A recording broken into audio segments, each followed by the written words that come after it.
Hey guys, and today we are going to be covering Onslaught mode, which is a brand new mode coming to tanks very soon. And you know, we got to participate in a little bit of a test thanks to Wargaming, so kind of gonna show it off to you a little bit here. We do have a few games and I've got a few other things to show you as well. So we'll start off with the game first initially, and then we can move into other things. But you can see here you've actually got a game selection area for your tank. Notice how the Super Conqueror and the VZ here are highlighted like a white ring around. That means they've actually not locked in their tank yet, so they can still change. Whereas you notice like all the other players on our team, it's kind of been grayed out a bit, so we've locked in our tanks already. So obviously I was selected in the 50B already, so I actually changed to the CS to try and get a bit of a different tank for, you know, the map being cliff. The first thing you're going to notice is the multiple areas on the map, mini-map here. You know, down towards the 3 line, you've got like a cannon looking thing. On the top of the hill, you got kind of that surveillance looking icon as well. And each of these different areas on the map actually have, you know, different bonus effects for your team. And you can see that along my hotbar down the bottom as well. You know, those little extra bonuses that you can have on your tank, some being more towards your tank's own attributes, and some being towards the team attributes that you can gain by taking certain positions. So with this Onslaught mode, it is a 7v7 mode.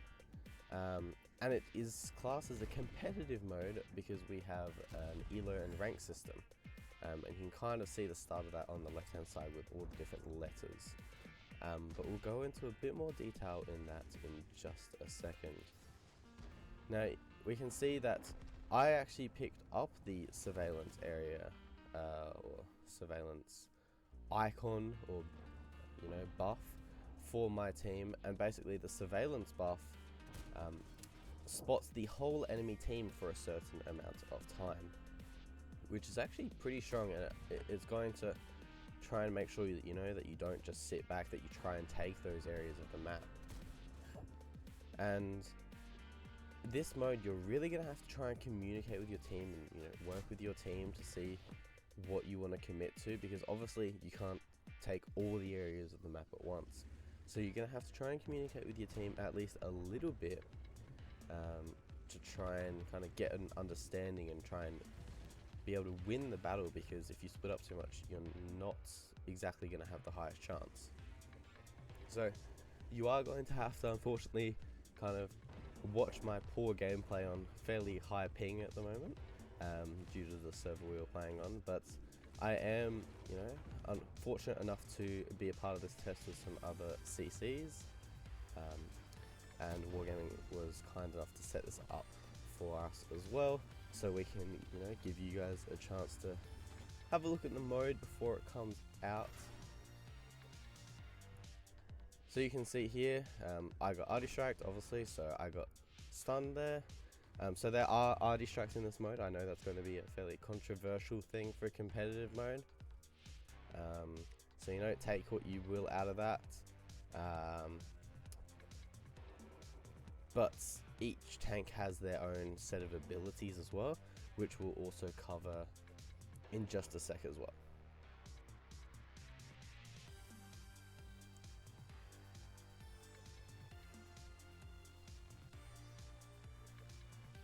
So with Onslaught mode, it is not necessarily a permanent mode at this time, I believe. You know, it's going to be the rotational mode, kind of like what we've seen with other game modes. But you can see quickly there, we can see quickly here while we're waiting in the queue that we've got the name of the different ranks. So for this test, we all obviously got placed in the same rank, but you make your way up through each of the different ranks, and there's ranks within that rank, I guess you can say. So once you're in that rank, you go from, you know, C, B, A and up. So let's say I was in gold B, then I need to get through gold A, and then I can progress through that to that next rank. So it may be a bit grindy, but obviously I think it should stable out fairly quickly as well. One thing to note as well is you can platoon in this mode as well. So you can obviously play as a solo, you can platoon up in, you know, 2s or 3s, and then there's also a thing called the super platoon, which is teams of 7. Now with the super platoons, the matchmaker will try and obviously put you against other super platoons, but if that is not possible, you will get put into a normal game with non-super platoons, but the players will, like the matchmaker will set it at a higher ranked, so to say. So that's just something to look out for there. And obviously if that's the team that without the super platoon wins, they get a bit more elo or points, so to say, towards their rank.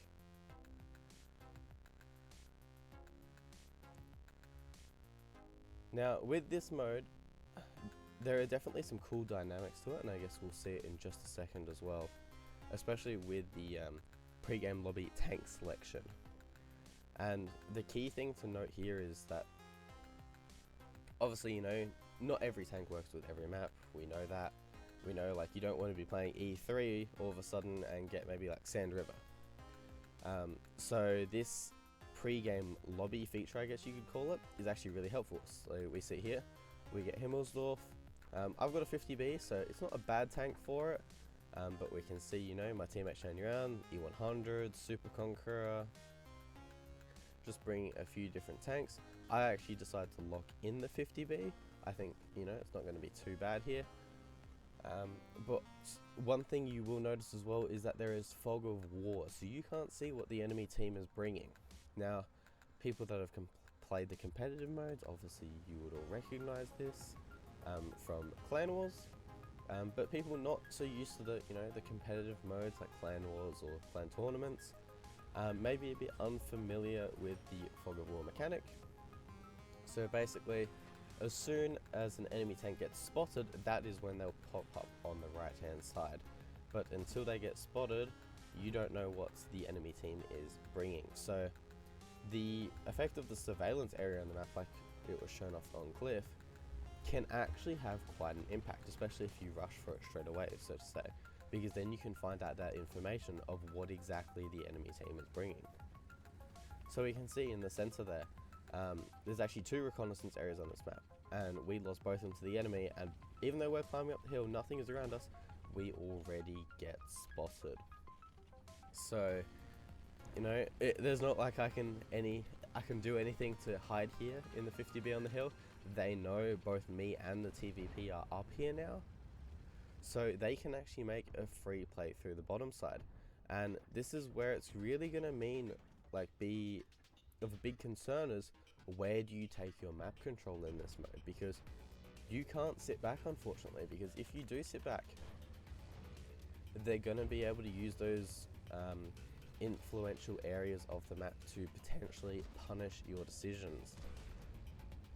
We can see here, you know, just a bit of a fight on the hill. We focus fire down the CS here, get that gun out of the game. But obviously we can also see that this is an encounter mode as well, so it's not your traditional attack defense like most competitive modes.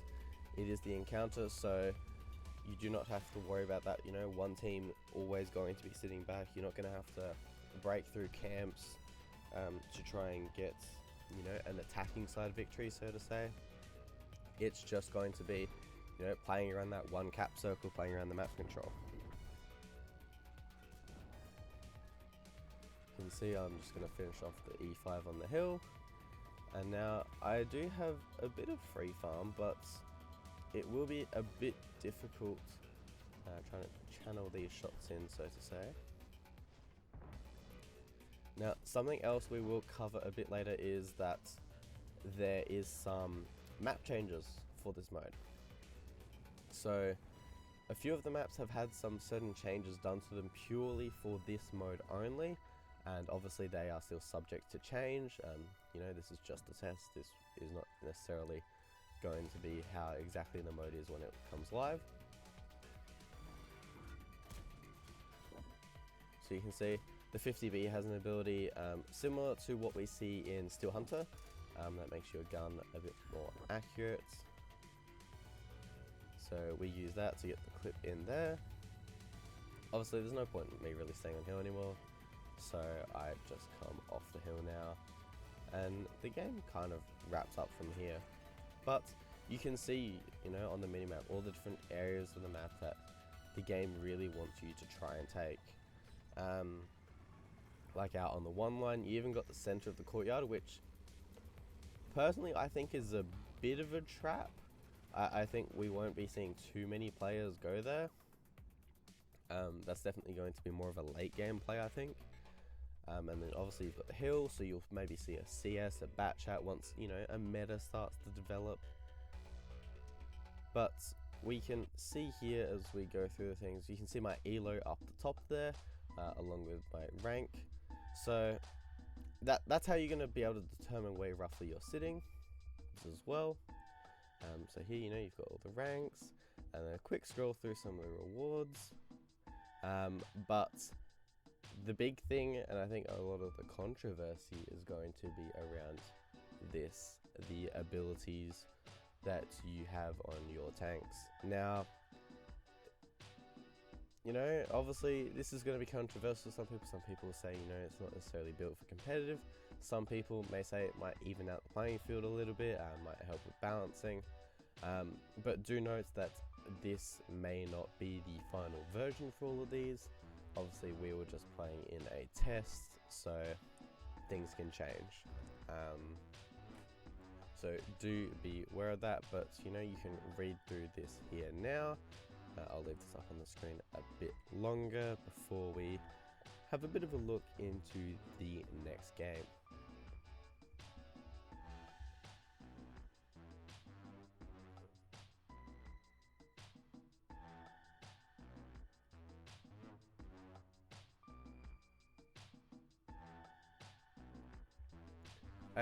So let's go have a look into our next game.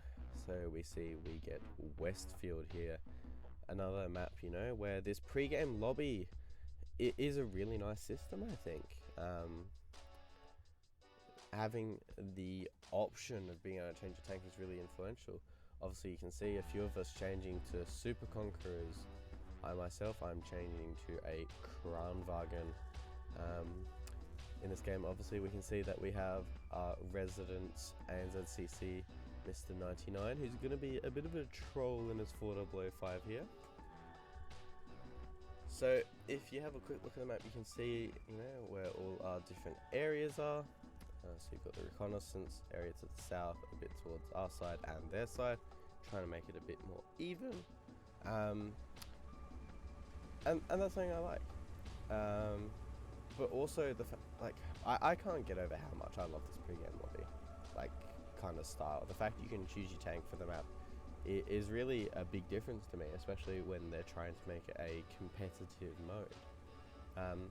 And from what I do understand is they're looking to implement like the voice chat type of feature to the mode.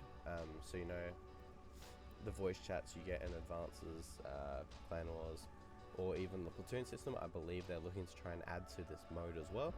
So you can try and communicate with your teammates that a bit more effectively than obviously just typing in chat.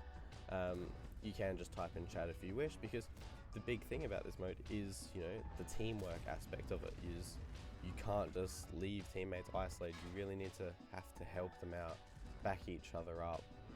So obviously you can see a few of us playing on the ridge here, just trying to put some damage in. I see our ally Kranwagen going out to the left to try and put some pressure on the flank.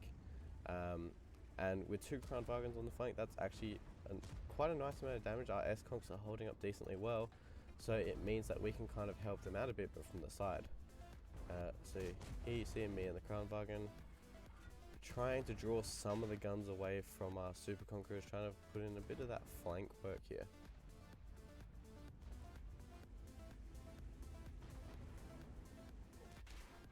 and we see, you know, our super conks have now pushed up. A few of the guns got turned away. They've now been able to push up and really pressure the enemy here, and the enemy's kind of getting flanked from all directions, really being punished for basically every move they make now.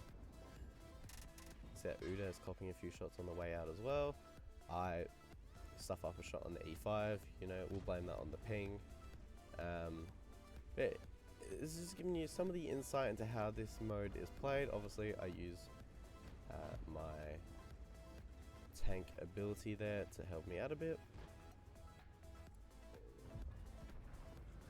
So hopefully this gives you a rough idea, but there's also been a few things I haven't quite mentioned yet that we will cover in just a second, and I wonder if anyone actually has noticed it so far, because they are some cool changes.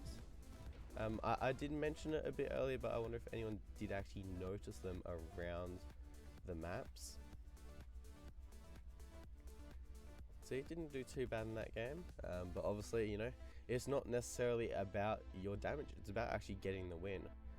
Because ultimately, if you lose the game, you can't gain elo. If you win the game, you're gonna gain your elo. So yes, you may not have a fantastic game, but as long as you win, you're going up still. So that's the main important thing here, right? Now, let's go through some of the special changes that we've actually got in this mode, is the map changes. So you can see here, Ensk changed a bit through the rails, opened itself up, so it's not quite as isolated. You can play through that center area now. We can see the center rock kind of added there. We can see some buildings on Sand River.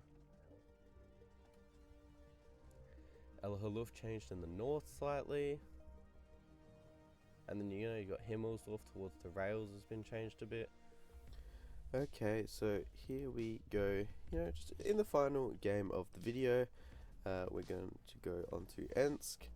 Obviously I don't exactly want to play a 50B on this map, so I switch it out for a E3 instead. Obviously a bit of a different ability as well.